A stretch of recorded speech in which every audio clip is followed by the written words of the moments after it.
बहू। मम्मी, आप इतनी अच्छी एस्ट्रोनॉट हो, फिर ये अर्ली रिटायरमेंट क्यों?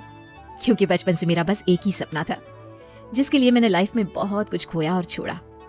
लेकिन अब इस अर्ली रिटायरमेंट के जरिए मैं बस तुम दोनों के साथ और पास रहकर बिना किसी हड़बड़ी की जिंदगी जीना चाहती हूँ।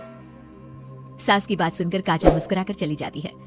उसी शाम ऑफिस से घर वापस आकर अजय अपनी मम्मी के पास बैठता है। मम्मी, क्या हमारी स्पेस ऑर्गेनाइजेशन कोई नया स्पेस मिशन प्लान कर रही है? क्या मिशन है, बताओ ना मम्मी।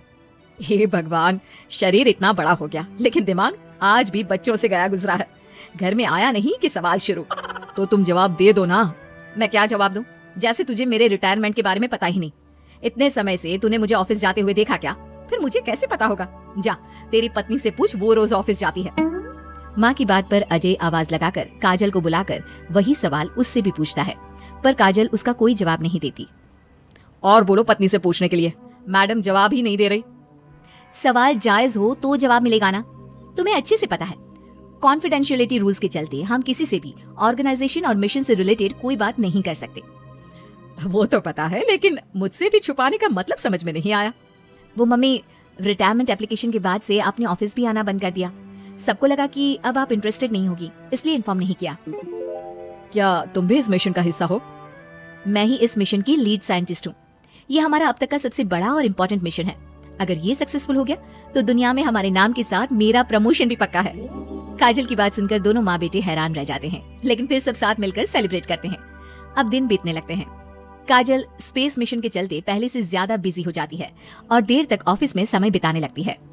कुछ समय तक इसे चुपचाप देखने के बाद एक सुबह बहू को सामने देखकर आखिरकार सास उसे टोक ही देती है। आ रही हो या जा रही हो? भाई, हमें तो तुम्हारी शक्ल देखे लगता है सदियां बीत गई। मैडम कब आती है कब जाती है कुछ पता ही नहीं चलता। अरे ऐसा कौन सा मिशन है जिसने सुबह रात घर परिवार सब भुला दिया? मिशन तो मैंने भी बहुत देखे हैं और गई भी हूँ, पर ऐसा हाल कभी नहीं हुआ। मम्मी, मैं आपकी चिंता और गुस्सा समझ सकती हूँ, पर ये स्पेस मिशन आज तक के सभी मिशन से बहुत अलग है। अच्छा, जरा मैं भी तो सुनूं, ऐसा क्या है इसमें? आई एम सॉरी मम्मी, मैं नहीं बता सकती। भूलो मत, मैंने रिटायरमेंट अप्लाई किया है, लेकिन रिटायर होने में अभी 7 महीने बाकी है, जिसके हिसाब से मैं आज भी ऑर्गेनाइजेशन का हिस्सा हूँ। तो मुझे बताकर तुम कोई रूल नहीं तोड़ रही। मुझे सब याद है मम्मी, और मुझे ये भी पता है कि अगर आप साथ दें तो मिशन के लिए बहुत बड़ी मदद साबित होगी।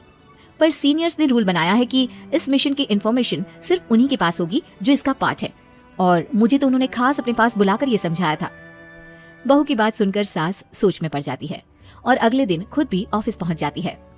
ओहो, क्या बात है मैडम, रिटायरमेंट की एप्लीकेशन के बाद तो आपने दर्शन देने भी बंद कर दिए। अरे सर, अगर ईद का चांद रोज निकला करता तो क्या उसका स्वागत इतने जश्न से होता? इस पर सीनियर भी हंसने लगते हैं और दोनों कैबिन में जाकर बैठ जाते हैं, जहां सास बातों बातों में नए स्पेस मिशन के बारे में पूछती हैं। वो उन्हें मिशन के बारे में सब कुछ बताकर तुरंत एक इमरजेंसी मीटिंग बुला लेते हैं, जिसमें साइंटिस्ट की टीम और काजल के साथ एस्ट्रोनॉट्स की पूरी टीम भी होती है। तो ये है हमारी टीम जो सब कुछ भूल कर दिन रात इसी मिशन पर काम कर रही है। अगर आप भी हमें ज्वाइन कर ले तो सोने पर सुहागा हो जाएगा। अगर आप मुझे टीम में चाहते थे तो पहले कांटेक्ट क्यों नहीं किया? आपने स्पेस में ना जाने के फैसले के साथ डेस्क जॉब का भी इनकार कर दिया और अर्ली रिटायरमेंट के लिए अप्लाई कर दिया, और फिर पिछले 1 महीने में किसी के साथ कोई कांटेक्ट भी नहीं हुआ। इसलिए हमने सोचा शायद अब आप ब्रेक लेकर इस सब से दूर रहना चाहती हो, और इसीलिए किसी ने आपको परेशान करना सही नहीं समझा। बात तो आपकी सही है, फिर भी एक सुझाव देना चाहूंगी। ये जो आप कर रहे हो ना, ये मिशन नहीं, साफ सुसाइड है। एक साथ इतने सारे लोगों को स्पेस में 6 महीने रहने के लिए भेजना आसान काम नहीं है, और ये बात मुझे आपको समझाने की जरूरत नहीं होनी चाहिए। हमें सारे कॉन्सिक्वेंसेस, स्पेस नेचर, मिशन की मुश्किल सब का पता है, और ऐसा करने वाले हम पहले नहीं है। इसलिए ये भी साबित है कि काम हो सकता है। आप सिर्फ एक एक्सपेरिमेंट के लिए इतने सारे लोगों की जान और मेहनत को दांव पर लगाना चाहते हो, जिसमें सक्सेस रेट भी मुश्किल से 1% है। बहुत देर तक इन्हीं सब बातों पर बहस चलने और काजल की सास उर्फ ऑर्गेनाइजेशन की सबसे एक्सपीरियंस्ड एस्ट्रोनॉट को बहुत देर समझाने के बाद भी जब वो राजी नहीं होती तो ऑर्गेनाइजेशन के सीनियर्स को उन्हें घर वापस भेजना पड़ता है। लेकिन उसी के बाद से न चाहते हुए भी सास मिशन के बारे में सोचना बंद नहीं कर पाती। इसी तरह 1 हफ्ता बीत जाता है। माँ, जब घर में बैठकर भी मिशन के बारे में ही सोचना है तो इससे अच्छा है कि वहां जाकर इस सोच के जरिए उनकी मदद ही कर दो। उन्हें ऑफिस में नहीं, स्पेस में जाने के लिए मेरी जरूरत है। वो चाहते हैं कि मैं हेड एस्ट्रोनॉट बनकर बाकी सबके साथ स्पेस में जाऊं। वाओ, रिटायरमेंट से पहले आखिरी असाइनमेंट की तरह इससे अच्छा और क्या हो सकता है माँ? आपको हाँ बोल देना चाहिए। उस टीम में एक मेंबर काजल भी है। अगर हम दोनों ही चले जाएंगे तो तुम अकेले कैसे रहोगे?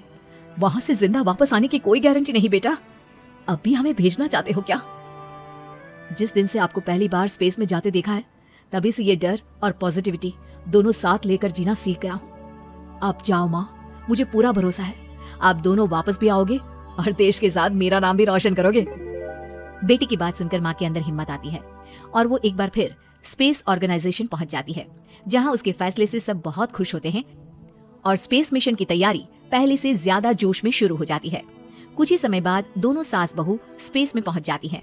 आखिरकार आज मेरी साइंटिस्ट बहू एस्ट्रोनॉट भी बन गई। सिर्फ स्पेस सूट पहन लेने से कोई एस्ट्रोनॉट नहीं बन जाता। मैं साइंटिस्ट हूँ और उसी में खुश हूँ।